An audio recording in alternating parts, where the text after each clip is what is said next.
ప్రభువుల రక్షకుడైన యేసుక్రీస్తు దివ్యనామమున కూడి వచ్చిన మీ అందరికీ హృదయపూర్వక వందనాలు చెల్లిస్తున్నాను.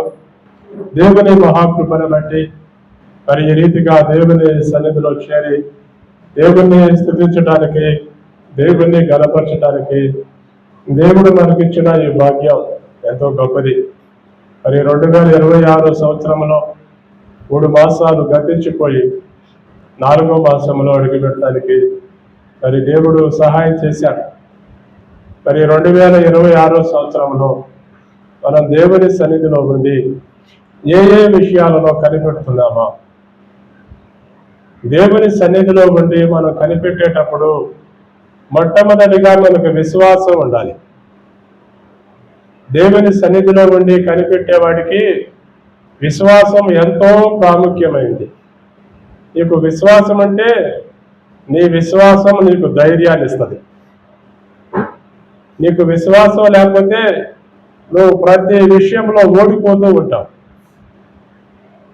దేవుని కార్యాలు నీ జీవితాల్లో జరగటం నువ్వు చూడలేవు. ఎందుకంటే నీలో అవిశ్వాసమే ఎక్కువ ఉంది. నీలో విశ్వాసం అంటే నువ్వు కనిపెడతావు. నీకు ఎన్ని సమస్యలు వచ్చినా, ఎన్ని ఇబ్బందులు వచ్చినా, ఎన్ని ఆటంకాలు వచ్చినా నువ్వు దేవుని సన్నిధిలో కనిపెడతావే నేర్చుకుంటావు. ఎందుకంటే నీ దేవుడు నీకు సహాయం చేసేవాడనే నీలో విశ్వాసం రోజు రోజుకి వృద్ధి పొందుతూ ఉంటుంది, రోజు రోజుకి బలపడుతూ ఉంటుంది. ఎందుకంటే ఈ రోజుల్లో చాలా మందిలో అలాంటి విశ్వాసం కనపడతలేదు. ఇదే మన పరిశుద్ధ గ్రంథంలో సౌలుని దేవుడు రాజుగా అభిషేకించాడు. 30 సంవత్సరాలకు సౌలు రాజు అయ్యాడు. రాజు అయ్యి 2 సంవత్సరాలు మంచిగా పరిపాలన చేసి 3000 సైన్యాన్ని సమకూర్చుకున్నాడు. 3000 సైన్యంతో యుద్ధం చేస్తూ వెళ్ళిన చోటల్లా గెలుస్తున్నాడు. వెళ్ళిన చోటల్లా దేవుడు జయాన్నే ఇస్తున్నాడు. ఫిలిస్తీన్లతో యుద్ధం చేసి ఒక ప్రాంతంలో గెలిచాడు. గెలిస్తే అదే ఫిలిస్తీన్లు ఇజ్రాయేలీల మీదకి యుద్ధానికి రావడానికి కొంత సైన్యాన్ని సమకూర్చుకున్నాడు. 30,000 రథములను, 6,000 గుర్రపు రౌతులను, సముద్రపు ఇసుక రేణువులంత విస్తారమైన సైన్యాన్ని సమకూర్చుకున్నాడు. ఈ ఫిలిస్తీన్ల రాజు ఇజ్రాయేలీల మీదకి యుద్ధం చేయడానికి ఎంతమంది? 30,000 మంది. 30,000 రథాలు, 6,000 గుర్రపు రౌతులు, ఇసుక రేణువులంతా విస్తారమైన సైన్యాన్ని సమకూర్చుకుని మిక్మషులో దిగాడు. దిగితే సౌలు ఆ సైన్యాన్ని చూసి భయపడ్డాడు. ఎందుకు? ఇసుక రేణువులంతా విస్తారమైన సైన్యం, 1000 గుర్రాలు. ఆ సైన్యాన్ని చూసి భయపడి సమూయేలుకి వర్తమానం పంపించాడు. సమూయేలు, ఇదిగో మా మీదకి శత్రువులు యుద్ధానికి వచ్చారు, నువ్వు త్వరగా రావాలి, దేవుని సన్నిధిలో ప్రార్థన చేసి చెప్తే మేము యుద్ధం చేస్తాం అని వర్తమానం పంపించాడు. వర్తమానం పంపిస్తే సమూయేలు 7 రోజులు ఆగండి, 7 రోజులు కనిపెట్టండి, నేను వస్తా అన్నాడు. 7 రోజులు కనిపెట్టాలంటే భయం ఏర్పడుతుంది. ఒక పక్కేమో 1000 మంది సైన్యం, ఇసుక రేణువులంత సైన్యం ఒక పక్కనుంటే, ఈ సౌలుకి సుమారుగా ఒక 3,000 మంది సైన్యం. ఆ సైన్యాన్ని చూసి ఇజ్రాయేలీలు భయపడిపోయి గొట్ల చాటున పొదల చాటున కొండల చాటున దాక్కుంటున్నారు. దాక్కుంటున్నారు. ఎందుకు? విస్తారమైన సైన్యాన్ని చూసినప్పుడు వీళ్ళకి భయం వచ్చింది. భయం వచ్చి గుట్టల సందుల్లో దాక్కుంటున్నారు, లోయల సందుల్లో దాక్కుంటున్నారు. ఏం చేయాలో అర్థం కావట్లా. చాలా మంది అయితే భయపడి వెళ్ళిపోతున్నారు. సమూయేలు వస్తానన్నాడు. 1 రోజు, 2 రోజులు, 3 రోజులు, 4 రోజులు, 5 రోజులు, 6 రోజులు, 7 రోజులు కనిపెట్టాడు. 7 రోజులు కనిపెట్టాడు. సమూయేలు రాల. ఇంకేం చేశాడు? తానే ధైర్యంగా ఏమండి బలి అర్పించటానికి తానే ముందుకెళ్ళాడు. తనలో ఉన్న విశ్వాసాన్ని కోల్పోయాడు. దేవుని సన్నిధిలో ఉండి దేవునికి బలర్పించాలంటే అది యాజకుడు చేసే పనే. యాజకునే చేయాలి. ఆ రోజుల్లో రాజులు చేయకూడదు. యాజకుడు చేసే పని యాజకుడు చేయాలి, రాజు చేసే పని రాజు చేయాలి, లేవీలు చేసే పని లేవీలు చేయాలి. ఎవరు ఏ పని చేయాలో అది వాళ్ళకి రాయబడి ఉంది. దానికి మించి ఇంకో పని చేయకూడదు. అలాంటి చేస్తూనే ఉంటే ఇతడు కనిపెట్టలేక విశ్వాసాన్ని కోల్పోయాడు. విశ్వాసాన్ని కోల్పోయి తానే దహన బలి అర్పించాడు. తానే దహన బలి అర్పించేసరికి సమూయేలు రానే వచ్చాడు. నీవు ఎందుకు ఇంత బుద్ధి లేని పని చేశావు? నువ్వెందుకు తొందరపడ్డావు? నేను వస్తానని చెప్తే కదా, ఎందుకు కనిపెట్టలేదు? ఆ సైన్యాన్ని చూసి నా దగ్గర ఉన్న సైన్యం అంతా భయపడి పారిపోతున్నారు, అందుకే నేను బలి అర్పించానన్నాడు. దేవుడు నిన్ను కొట్టేశాడు అని చెప్పాడు. నీకు బదులుగా దేవుడు ఇంకొకరిని ఎన్నుకున్నాడు అని చెప్పాడు. దేవుని సన్నిధిలో నువ్వు కనిపెట్టేటప్పుడు నీకు విశ్వాసం ఉండాలి. మొట్టమొదటిగా నీకు విశ్వాసం లేకపోతే నీవు పిరికివాడివైపోతావు. నీకు భయం ఏర్పడుతుంది. నువ్వు విశ్వాసం లేదు కనుక ఫెయిల్ అయిపోతూ ఉంటావు, వెనక్కి వెళ్ళిపోతూ ఉంటావు. నీలో విశ్వాసం ఉంటే నీలో ఉన్న విశ్వాసం నీకు ధైర్యాన్ని ఇస్తుంది. అందుకనే సమూయేలు వచ్చేదాకా సౌలు ఆగలేక తాను రాజుగా ఉండకుండా దేవుని సన్నిధిలో కొట్టివేయబడ్డాడు. అప్పుడు ఓడిపోయాడు. తాను 40 సంవత్సరాలు పరిపాలించాడు. ఇక యుద్ధమే లేకుండా ఆఖరికి ఇదే యుద్ధంలో తనను తాను పొడుచుకొని చచ్చిపోయాడు. దేవునిలో మన విశ్వాసంతో లేకపోతే ఆఖరికి మనం దేనికి పనికి రాకుండా పోతాం. కనుక మనం చదువుదాం మన పరిశుద్ధ గ్రంథంలో నుండి యెషయా గ్రంథం 30వ అధ్యాయం 18వ వచనాన్ని చదువుదాం. యెషయా గ్రంథం, కావున మీ యందు దయ చూపవలనని యెహోవా ఆలస్యం చేయుచున్నాడు, మిమ్మల్ని కరుణింపవలనని ఆయన నిలబడి ఉన్నాడు. యెహోవా న్యాయము తీర్చు దేవుడు, ఆయన నిమిత్తము కనిపెట్టుకుని వారందరూ ధన్యులు. ఇక్కడ మనం చదువుతున్నాం, కావున మీ యందు దయ చూపవలనని యెహోవా ఆలస్యం చేయుచున్నాడు, మిమ్ములను కరుణింపవలనని ఆయన నిలవబడి ఉన్నాడు. యెహోవా న్యాయము తీర్చు దేవుడు, ఆయన నిమిత్తము కనిపెట్టుకునే వాళ్ళంతా ధన్యులు. నువ్వు దేవుని సన్నిధిలో ఉన్నప్పుడు కనిపెట్టడం నేర్చుకోవాలి. ఎందుకు? నువ్వు కనిపెట్టేటప్పుడు నీలో విశ్వాసం పెరుగుతా ఉంటుంది. అందుకనే కావున మీ యందు దయ చూపవలనని దేవుడే ఆలస్యం చేస్తున్నాడు. ఒక్కొక్కసారి దేవుడు మన పట్ల ఆలస్యం చేస్తాడు. వీడు నిలబడతాడా నిలబడడా, విశ్వాసం ఉంచుతాడా ఉంచడా. ఒక్కోసారి దేవుడు ఆగుతాడండి. ఎందుకు ఆగుతాడు? అది నీ మంచి కోసమే. అది నీ మంచి కోసం దేవుడు ఆగుతూ ఉంటాడు. ఇక్కడ మనం ఎందుకు ఈ మాట చదువుతున్నామంటే, ఇక్కడ ఈ ఇశ్రాయేలీయుల మీదకి అష్షూరు రాజు, ఈ యూదా రాజు మీదకి అష్షూరు రాజు సైన్యము యుద్ధం చేయడానికి వచ్చాడు. ఇదే ఇశ్రాయేలీయుల మీదకి యుద్ధం చేయడానికి అష్షూరు రాజు వస్తే వీళ్ళు దేవుని సన్నిధిలో కనిపెడతాం మానేశారు.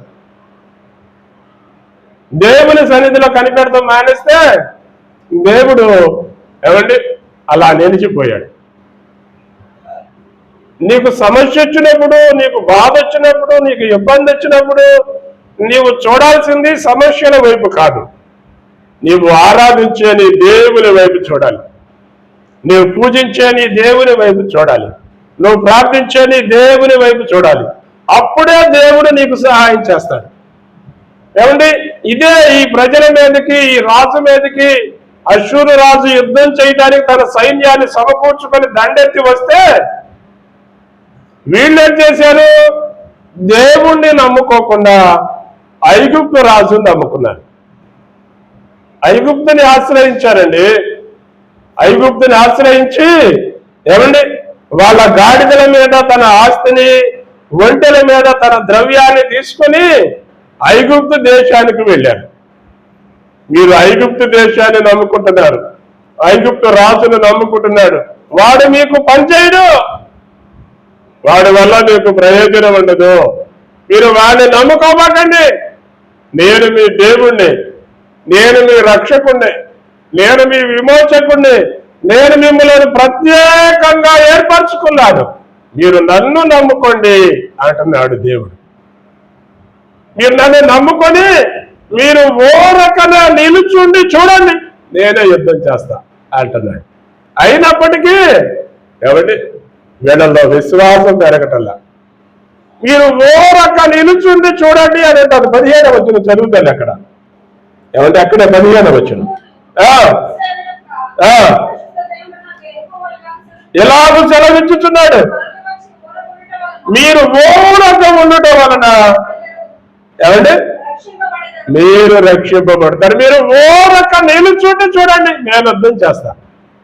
దేవుడు నీ పక్షాన నేనుంటానంటే ఏమంటే నువ్వు మాకొద్దు అని దేవుణ్ణి పక్కకు నెట్టేస్తున్నావు. నువ్వు దేవుణ్ణి పక్కకు నెట్టే అంతకాలం దేవుడు నీ పట్ల పనిచేయలేడు, దేవుడు నీకు సహాయం చేయలేడు, దేవుడు నిన్ను ఆదుకోలేడు. ఎందుకు? నీ సొంత ప్రయత్నాలు నువ్వు చేసుకుంటున్నావు, నీ సొంత ఆలోచనలతో నువ్వు నడుస్తున్నావు, నీ సొంత తలంపులతో నువ్వు ముందుకెళ్తున్నావు. నీ ఆలోచనల్లో, నీ తలంపుల్లో ఏమంటే నీ మార్గంలో దేవుడు లేడు, దేవుడు లేడు. కానీ దేవుడేమంటున్నాడు? నువ్వు నన్ను నమ్ముకో, నువ్వు నా వైపు చూడు, నేను నీకు సహాయం చేస్తా అని దేవుడు అంటే మనమేమో మాకు దేవుడు వద్దు. ఏమండి, మనకు దేవుడు వద్దు అనుకుని పక్కకి వెళ్ళేటప్పుడు నీకు దేవుడు సహాయం చేయలేడు. ఇక్కడ వీళ్ళంటే వీళ్ళ మీదకి శత్రువు వచ్చినప్పుడు వీళ్ళు దేవుణ్ణి నమ్ముకోవట్లేదు, దేవుణ్ణి ఆశ్రయించటం లేదు. అందుకే దేవుడు సహాయం చేయటం. నువ్వు దేవుణ్ణి ఆశ్రయిస్తేనే దేవుడు నీకు సహాయం చేస్తాడు. ఇదే మన పరిశుద్ధ గ్రంథంలో ఏమండి 10 మంది కుష్ఠరోగులు ఉన్నారు. ఆ దేశంలో వెలివేయబడ్డారు. ఏమండి వెలివేయబడి హీనమైన బ్రతుకుతున్నారు. ఆ దినాలలో కుష్ఠరోగులకు విలువ లేదు. సచ్చిన శవాలతో ఏమంటే వాళ్ళు మనుషుల దగ్గరకు వస్తే రాళ్లతో కొట్టి చంపుతారు. వెలివేయబడి ఊరు వెలపట ఏమండి ఊరి వెలపట ఏదన్నా ధర్మం చేస్తే తిని బతుకుతారు, లేకపోతే వాళ్ళ బంధువులు, వాళ్ళ స్నేహితులు వాళ్ళ మీద జాలిపడి వాళ్ళకి ఏదైనా సహాయం చేస్తే తిని బ్రతుకుతున్నారు. ఏమంటే అలాంటి దీన స్థితిలో ఉన్నారు, హీనమైన స్థితిలో ఉన్నారు. వాళ్ళు ఒక మార్గాన యేసయ్య వస్తుండగా చూశారు. ఏమండి యేసయ్య వస్తుండగా చూస్తే యేసయ్య ఒక్కడే వస్తాడా? ఒక్కడే రాడు. యేసయ్య కనుక కొన్ని వేల మంది ఏమండి ప్రజలు యేసయ్యను వెంబడిస్తున్నారు. కొన్ని వేల మంది యేసయ్యను వెంబడిస్తుంటే ఈ 10 మంది ఏమండి యేసయ్యకు ఎదురొచ్చారు. యేసయ్యకు ఎదురొచ్చి, అయ్యా మేము కొన్ని సంవత్సరాలుగా ఈ కుష్ఠరోగంతో బాధపడుతున్నాం, వెలివేయబడి పనికి రమాలిన వారిగా బ్రతుకుతున్నాం, మా ఎడల దయ చూపించి మాకు ఈ కుష్ఠరోగాన్ని బాగుపరచయ్యా అని కేకేశారు. 10 మంది ఎలుగెత్తి కేకేశారండి. 10 మంది ఎలుగెత్తి కేకేస్తే యేసయ్య వాళ్ళతో ఒకటే చెప్పాడు, ఏమండి మీరు వెళ్ళి యాజకునికి కనపరుచుకోండి అన్నాడు. అంతే. కొన్ని సంవత్సరాలుగా కుష్ఠరోగంతో బాధపడుతున్నారు. మమ్మల్ని ఎవరు శుద్ధి చేస్తారా, మమ్మల్ని ఎవరు బాగు చేస్తారని కొన్ని సంవత్సరాలుగా కనిపెడుతున్నారు. వాళ్ళ కుష్ఠరోగం పాల. ఏమండి యేసయ్య ఏమండి వాళ్ళ దగ్గరికి వెళ్ళినప్పుడు క్షమించాలి. యేసయ్యను వాడు చూసి వెంబడించినప్పుడు యేసయ్యను కేక వేసి మమ్మలను బాగు చేయమని అడిగినప్పుడు యేసయ్య వాళ్ళతో చెప్పాడు ఈ మాట, మీరు వెళ్ళి యాజకునికి కనపరుచుకోండి. అప్పుడు వాళ్ళు ఏమన్నారు, యేసయ్య నువ్వేదో మా కుష్ఠరోగం మీద చేతులెత్తి ప్రార్థన చేస్తావనుకున్నానే, నువ్వు మమ్మల్ని దగ్గర తీసుకుని ఏమంటే మా కోసం ప్రార్థన చేస్తావనుకున్నామే, నువ్వెందుకు యాజకునికి కనపరుచుకోమంటున్నావు అని అన్నా. వాళ్ళు కొన్ని సంవత్సరాలుగా కుష్ఠరోగంతో బాధపడుతుంటే కనిపెడుతుంటే దేవుని మాట యందు నమ్మకం ఇచ్చారు. యేసయ్య ఏం చెప్పాడు, యాజకునికి కనపరుచుకోండి అనగానే ఈ 10 మంది యాజకునికి చూపించుకోవడానికి బయలుదేరారు. ఏమండి యాజకునికి చూపించుకోవడానికి బయలుదేరుతుండగా వెళ్తూ ఉండగానే శుద్ధులైపోయారు. ఏమండి యేసయ్య చెప్పగానే ఎవ్వరు సందేహపడలా, ఎవ్వరు అల్ప విశ్వాసం చూపల, ఎవ్వరు నిరుత్సాహపడల. 10 మంది విశ్వాసం వచ్చారు. 10 మంది విశ్వాసం వచ్చి 10 మంది విశ్వాసంతో ముందుకెళ్ళారు. ముందుకెళ్తూ ఉండగా వాళ్ళకున్న కుష్ఠరోగం అంతా బాగైపోయింది. వాళ్ళు చూసుకుంటున్నారు, అరే నా కుష్ఠరోగం అంతా పోయింది, నా మొహం బాగుంది, నా కాళ్ళు బాగున్నాయే, నా చేతులు బాగున్నాయే, నా ఒళ్ళు బాగున్నాయే, అంత బాగున్నాయే, గిచ్చుకుంటున్నారేమో. ఏమంటే గిచ్చుకుంటున్నారే. వాళ్ళ స్పర్శ ఉండేసరికి సంతోషం ఆగలేక సంతోషం ఆగలేక ఎవరింటికి వెళ్ళిపోయాడు. కొన్ని సంవత్సరాలు కనిపెట్టారు, ఎవడు బాగు చేస్తాడా అని, ఎవడు రక్షిస్తాడా అని, ఎవడు సహాయం చేస్తాడా అని. కానీ ఒక్కడ మాత్రం యాజకుడి దగ్గరికి వెళ్ళాడు. యాజకుడి దగ్గరికి వెళ్ళి, అయ్యా నేను కొన్ని సంవత్సరాలుగా కుష్ఠరోగంతో బాధపడుతున్నా, ఇదిగో యేసయ్య నాతో చెప్పాడు నువ్వు వెళ్ళి యాజకునికి కనపరుచుకోమన్నాడు, ఒకసారి నన్ను చూసి పరీక్షించయ్యా అన్నాడు. వెళ్ళాడు యాజకుడి దగ్గరికి వెళ్ళి తనను తాను పరిచయం చేసుకున్నాడు. యాజకుడు వాడు చూసి అంతా పరిశీలించి నీ కుష్ఠరోగం లేదు, పోయింది, నువ్వు శుద్ధుడైపోయావు అన్నాడంటే యాజకుడు చెప్పింది అక్కడ చెప్పినట్టు చేసి తిరిగి యేసయ్య దగ్గరకు వచ్చాడు. యేసయ్య దగ్గరకు వచ్చి, అయ్యా నువ్వు నన్ను బాగు చేసావని యేసయ్య పాదాల మీద పడ్డాడు. అప్పుడు యేసయ్య అన్నాడు, నువ్వు ఒక్కడగానో శుద్ధుడైంది అన్నాడు. ఆ 9 మంది ఏరి అని అడిగారు. ఏమండి నువ్వు కొన్ని సంవత్సరాలుగా కనిపెడితే దేవుడు నీ ఎడల దయ చూపించి జాలి చూపించి నీ పట్ల కార్యాలు చేస్తే ఆ దేవుణ్ణే మర్చిపోతున్నారు. కృతజ్ఞత లేదు ఈ రోజుల్లో. చాలా మంది కృతజ్ఞత లేదు, దేవుణ్ణి మర్చిపోతున్నారండి. ఇక వాడు అంతటితోనే ఆగిపోయాడు. ఇక వాడి పట్ల దేవుడి కార్యాలు జరగలేదు. దేవుడు కృపకు దూరం అయిపోయాడు. ఏమండి దేవుడు కృపకు దూరం అయిపోయి ఇక వాడు ఏమైపోయాడో ఇక వాడి గురించి రాయబడలేదు. కానీ వీడు మాత్రం కృతజ్ఞత కలిగి దేవుని దగ్గరకు వస్తే దేవుడు వాడిని దీవించాడు, దేవుడు వాడిని ఆశీర్వదించాడు, దేవుని సన్నిధిలో వాడు బహుగా ఎదిగాడు. కనుక కృతజ్ఞత, నిండైన కృతజ్ఞత ఉండాలండి. అప్పుడే నీలో దినదినము ఏమంటే విశ్వాసము పెరుగుతా ఉంటది, నువ్వు బలపడుతూ ఉంటావు. అందుకనే కావున మీ యందు దయచూపవలననే యెహోవా ఆలస్యం చేయుచున్నాడు, మిమ్మలను కరుణింపవలననే మీ ఎడల దయ చూపించాలని ఆయనే ఆగుతున్నాడు. కానీ నీలో ఆ విశ్వాసం ఏమైపోతుంది, ఆ ధైర్యం ఏమైపోతుంది, ఆ నమ్మకం ఏమైపోతుంది, వెనక్కిపోతున్నారు. కనుక ఎప్పటికైనా దేవుని యందు నమ్మకం ఉంచి, దేవుని యందు విశ్వాసం ఉంచి, ఎప్పటికైనా నువ్వు దేవుని వైపు చూస్తే దేవుడు నీకు సహాయకుడిగా ఉంటాడు, దేవుడు నీకు విమోచకుడిగా ఉంటాడు. గనక మనం ఒకటే నేర్చుకుందాం. హెబ్రీయులకు రాసిన పత్రిక 11వ అధ్యాయము 6వ వచనంలో ఒక మంచి మాట రాయబడింది. విశ్వాసము లేకుండా దేవునికి ఇష్టలై ఉండుట అసాధ్యం. నీవు విశ్వాసము లేకుండా ఎంత ప్రార్థన చేసినా అది వ్యర్థమే. నీవు దేవుని సన్నిధిలో కనిపెట్టేటప్పుడు నీకు ఎన్నో ఆటంకాలు వస్తాయి, ఎన్నో పరీక్షలు వస్తాయి, ఎన్నో ఇబ్బందులు వస్తాయి, ఎన్నో నీకు ఎదురవుతాయి. కానీ నువ్వేం చేయాలి? నువ్వు నీ దేవుని యందు విశ్వాసం ఉంచాలి. నీకొచ్చే ఆ సమస్యలు, నీకొచ్చే ఆ బాధలు, నీకొచ్చే విపత్తులు, నీకొచ్చేవన్నీ నువ్వు ఎదుర్కోవాలంటే నీకు విశ్వాసం ఉండాలి. ఎప్పుడైతే నీలో విశ్వాసం ఉంటుందో నీలో ఏమొస్తుంది? ధైర్యం వస్తుంది. అప్పుడు నీవు ధైర్యంగా నిలబడతావు.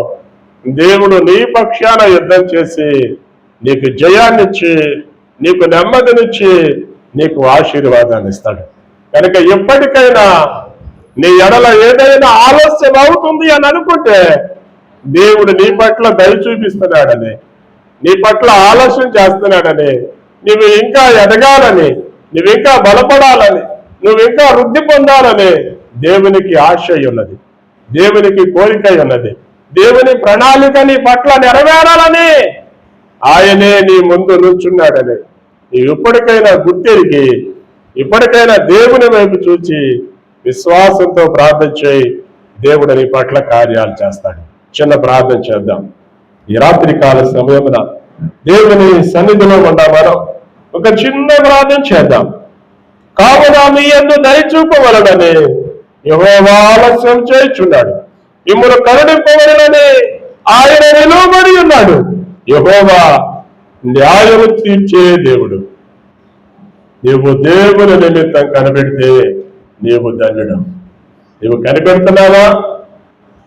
దేవుని పాదాలు కొట్టుకొని కనిపెడుతున్నావా? కాదు, నీ బలాన్ని బట్టి, నీ అతిశయాన్ని బట్టి, నీకున్న దాన్ని బట్టి నువ్వు అతిశయిస్తున్నావా? ఇజ్రాయేలు ప్రజలు వారికున్న ధనాన్ని బట్టి, వారికున్న బంగారాన్ని బట్టి అతిశయించి ఐగుప్తు రాజును సహాయం కోరారు. సౌలు రాజు అయితే తనకు సైన్యం లేదని భయపడి తన విశ్వాసాన్ని కోల్పోయి యాజకుడు చేయాల్సిన పని తానే చేసి అవిధేయుడైపోయాడు.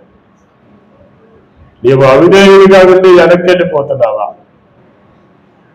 విశ్వాసము లేకుండా దేవునికి ఇష్టలుగా ఉండలేవు. 10 మంది శుద్ధులైతే ఒక్కడే కృతజ్ఞత తెలిపాడు. నీలో ఎన్నో అద్భుతాలు చేశాడు, ఎన్నో మహత్కార్యాలు చేశాడు. ఉందా నీలో కృతజ్ఞత? దేవుణ్ణి విడిచిపెట్టి వెనక్కి వెళ్ళిపోతున్నావా? ఎప్పటికైనా దేవుని పాదాలు పట్టుకుని విశ్వాసంతో కనిపెట్టు. నీ విశ్వాసం నీకు ధైర్యాన్ని ఇస్తుంది. మహాపరిశుద్ధుడు అయిన మా తండ్రి, పరలోకమైన ఉన్న మా ప్రభువా, పరిశుద్ధ పుణ్యపాదములకు స్తుతులు స్తోత్రములు వందనాలు చెల్లిస్తున్నాము తండ్రి. మా తండ్రి, సర్వశక్తిమంతుడా, సర్వోన్నతుడా, గొప్ప దేవుడా, మా రక్షకుడా యేసయ్య, స్తోత్రాలు వందనాలు చెల్లిస్తున్నాము తండ్రి. దాదాపు రాత్రికాల సమయమున నీ పాదాల సన్నిధిలో చేరి మీ నామాన్ని స్తుతిస్తున్నాం, గణపరుస్తున్నాం, మహిమపరుస్తున్నాం. విశ్వాసము లేకుండా దేవునికి ఇష్టమైన అసాధ్యం అని సెలవిస్తున్నారు ప్రభు. ఏమో కనిపెడుతున్నాము కానీ మాలో విశ్వాసం లేదు ప్రభు. ఏమో అవిశ్వాసపరుడుగా జీవిస్తున్నాం తండ్రి. మేము కనిపెట్టేటప్పుడు ఆలస్యం అవుతుంటే ఆ విశ్వాసం మాకు ధైర్యాన్ని ఇవ్వకుండా అవిశ్వాసాన్ని ఇచ్చి ఓడిపోయే స్థితికి తీసుకెళ్ళిపోతుంది. యేసయ్యా, అయితే మమ్మల్ని క్షమించండి ఆయన. మేము కనిపెట్టేటప్పుడు ఆలస్యం మాకు మంచిదని మేము గుర్తెరిగి మీ యందు ఆయన విశ్వాసములో అంతకంతకు ఎదిగినట్లు ఆయన మాకు సహాయం చేయండి ప్రభు. మేము విశ్వాసములో ఎదగటానికి ఈ పరీక్ష అని గుర్తించి ఆయన మీరు మాకందరికీ సహాయం చేయండి. ఈ రాత్రి కాల సమయమున కూడి వచ్చిన ప్రతి ఒక్కరిని మీరు దర్శించండి ప్రభువా. ప్రతి ఒక్కరిని మీరు తాకండి, ప్రతి ఒక్కరిని మీరు చూడండి ప్రభువా. ఎవరెవరు నా యేసయ్యా, నేను కనిపెడుతున్నాను కానీ నా విశ్వాసం నాకు ధైర్యాన్ని ఇవ్వలేదు, నేను ఓడిపోయానని మీ పాదాలు పట్టుకొని వేడుకుంటున్నాను ప్రభువా. వారి విశ్వాసాన్ని వృద్ధి పొందించండి, వారి విశ్వాసమును బలపడటానికి సహాయం చేయండి, వారి విశ్వాసం వారికి ధైర్యాన్ని ఇచ్చినట్లు సహాయం చేయండి ప్రభు. కృప చూపించండి, కృపలో జ్ఞాపకం చేసుకోండి నాయన. ఎందరైతే మీ వైపు చూసి గోజాడుతున్నాను, మరపెడుతున్నాను, పశ్చాత్తాపడుతున్నాను నాయన, వీరికి నలిగిన హృదయాన్ని నేను అలక్ష్యం చేయను అని సెలవిచ్చిన దేవుడు అవుతాను. ఇవిడలు వీరికి నలిగిన హృదయంతో గోజాడుతుండగా, మరపెడుతుండగా, కన్నీరు కారుస్తుండగా వారి పట్ల దయ చూపించి మీ కార్యాలు జరిగించి సహాయం చేయండి. మీ సన్నిధి, మీ సమాధానంతో మీ గొడవలను మీరు నింపండి నాయన. కనబడకుండా పనిచేస్తున్న ప్రతి చీకటి కార్యాలన్నీ పూర్తిగా లయపరచండి. చీకటికి మీ బిడల మీద ఎలాంటి అధికారం లేదు నాయన. చీకటి కార్యాలన్నీ పూర్తిగా నజరేయుడైన యేసు నామమున వెళ్ళిపోమని ఆజ్ఞాపిస్తున్నాం తండ్రి. పరిశుద్ధాత్మదేవుడ, మీ కార్యాలు మీ బిడల పట్ల జరిగినట్లు మీరే నాయన మీ బిడలకు సహాయం చేసి ప్రతి ఒక్కరిని దీవించి ఆశీర్వదించి మహిమ పొందనండి. సర్వశక్తిమంతుడు, సర్వోన్నతుడు, గొప్పదేవుడు, మా రక్షకుడు యేసు క్రీస్తు అతి శ్రేష్టమైన నామములో ప్రార్థించి స్తుతించి అడిగి వేడుకుంటున్నాము ప్రియ పరలోకం తండ్రి, ఆమేన్. ఇప్పుడు మన తండ్రి అయిన దేవుని దయ, ఆయన కుమారుడైన యేసు క్రీస్తు యొక్క కృపయు, పరిశుద్ధాత్ముడి అన్యోన్య సహవాసము, సమాధానము, సంపూర్ణ దీవెన ఎప్పుడునో ఎల్లప్పుడునో దేవుని మహాకృప మనకును మన కుటుంబాలకును సకల పరిశుద్ధులను సదాకాలం తోడై నుండి నడిపించి దీవించి ఆశీర్వదించును గాక. ఆమేన్, ఆమేన్, ఆమేన్. మీ అందరికీ వందనాలు.